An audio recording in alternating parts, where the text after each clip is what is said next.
As rulers of the skies, birds are animals that fill us with wonder and envy. As some of the most common animals we see in our everyday lives, we often take for granted how incredible avians are. In order to show a tiny amount of appreciation to our feathered friends, let's go over one some would consider royalty. On today's episode of Endangered Inhabitants, we'll be soaring into the world of Belarchia regulorum, the gray-crowned crane. As you could probably tell, these animals are birds, all modern varieties of which fall into the class aves.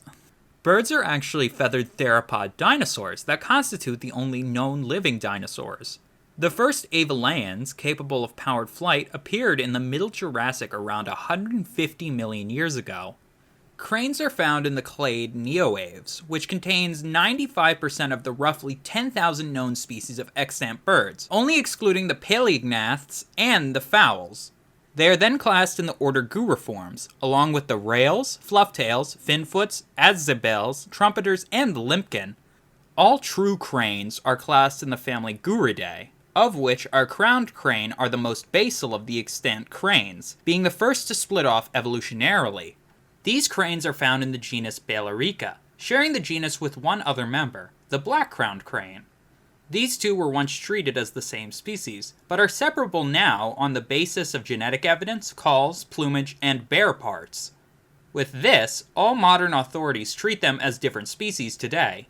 Gray-crowned cranes can then be divided further into two subspecies, the East African crowned crane and the South African crowned crane, the former being the most abundant of the two. These two subspecies are separated mainly by the Zambezi River system.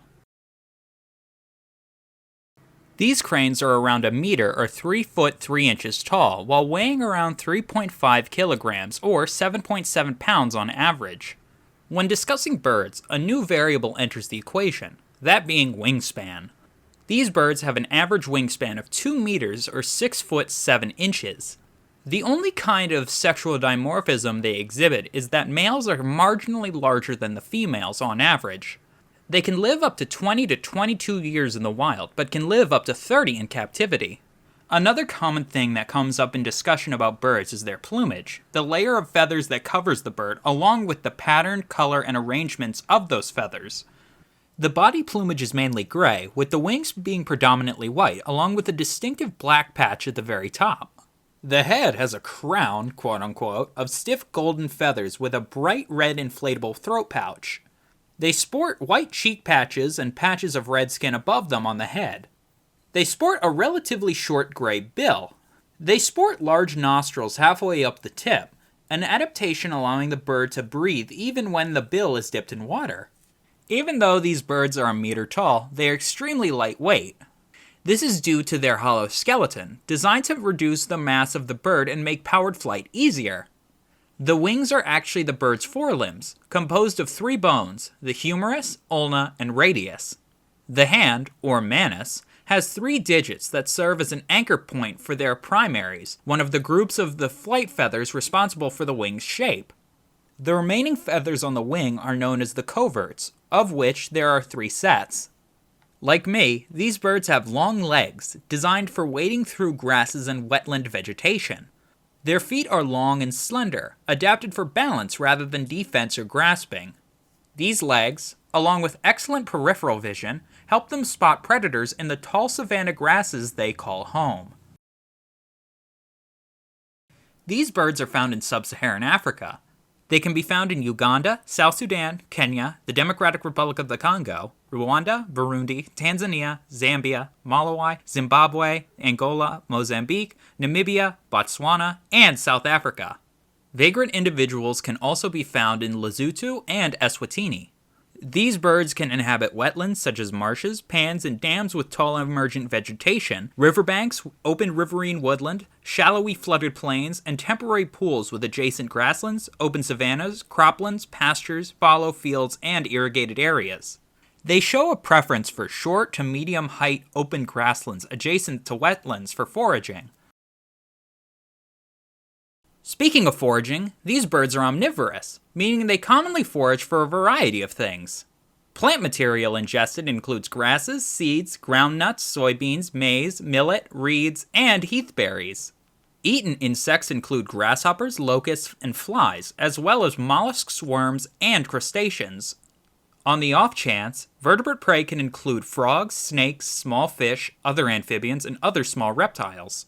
They will also eat the eggs of aquatic animals if given the chance. When foraging, they will stamp their feet as they walk onto foliage to flush out insects, which are quickly caught and gobbled up.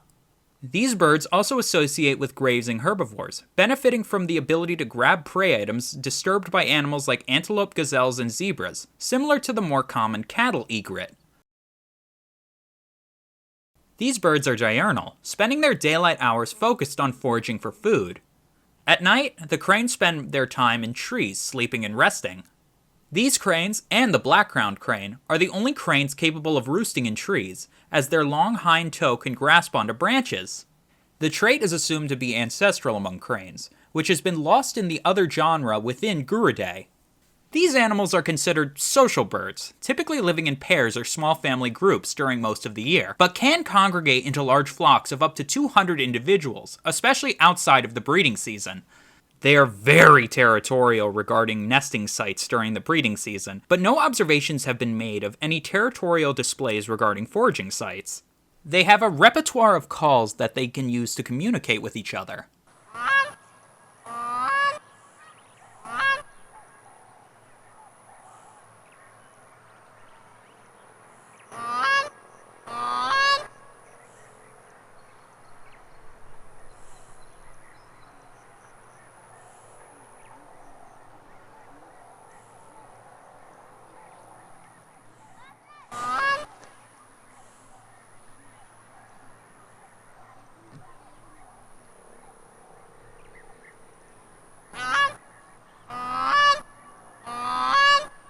These cranes are monogamous, performing a nuptial dance during courtship. Once the breeding season arrives, pairs of cranes construct a large nest, a platform of grass and other plants in tall wetland vegetation. When the nest is completed, after the nasty has been accomplished, gray-crowned cranes lay a clutch of 2 to 5 eggs, which are incubated by both sexes for around 30 days. Once hatched, chicks are precocial, meaning the young are relatively mature and mobile from the moment of birth/hatching, being able to run as soon as they hatch until they fledge between 50 to 100 days later. Once fully grown and independent, chicks of different sexes will separate from their parents and start their own families. Gray-crowned cranes are listed as endangered on the IUCN Red List. It is estimated that between 20,100 to 24,600 mature individuals are left in the wild, as the population is in a state of decline. The biggest threat gray-crowned cranes face is the loss and degradation of wetland breeding areas through drought-related changes in land use, drainage, and overgrazing, as well as the heavy use of agricultural pesticides. Dam construction for hydroelectric power and the extraction of groundwater can lead to changes in hydrological regimes. Activities such as coal mining and peat extraction cause indirect degradation to the crane's habitat. Live trapping, egg collecting, and hunting are also common threats, along with the indirect disturbance brought from the hunting of large mammals or ducks in wetlands, or the activities of fisheries and agriculture, the latter to the point where breeding and fledgling success is severely reduced in areas of high disturbance. Persecution is common in some areas due to the crane's use of agricultural land for foraging, as well as destroying maize crops at the early stages of germination. This is commonly carried out by poisoning large numbers of individuals, either as retaliation or prevention of future crop damage. Mortality of birds due to electrocution and collision with power lines is a serious threat in the developed parts of their range, likely becoming a more significant threat as Africa continues to develop. Diseases, like the highly virulent avian influenza H5N1, pose a threat as they can quickly spread through a population. I would like to thank each and every one of you for watching. I hope you enjoyed and learned something new.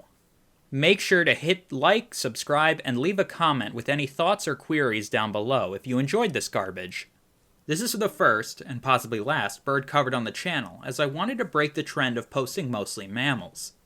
But as I was writing and editing this, I found that I kind of suck at writing about birds, so if any ornithologists are in the comments or even watching this, let me know things to cover when talking about endangered birds in the future, if I make it. My goal will be to hit 100 subscribers before the end of the year to not game end myself. We're making good progress, but we need to keep pushing. Everyone have a solid day. Peace.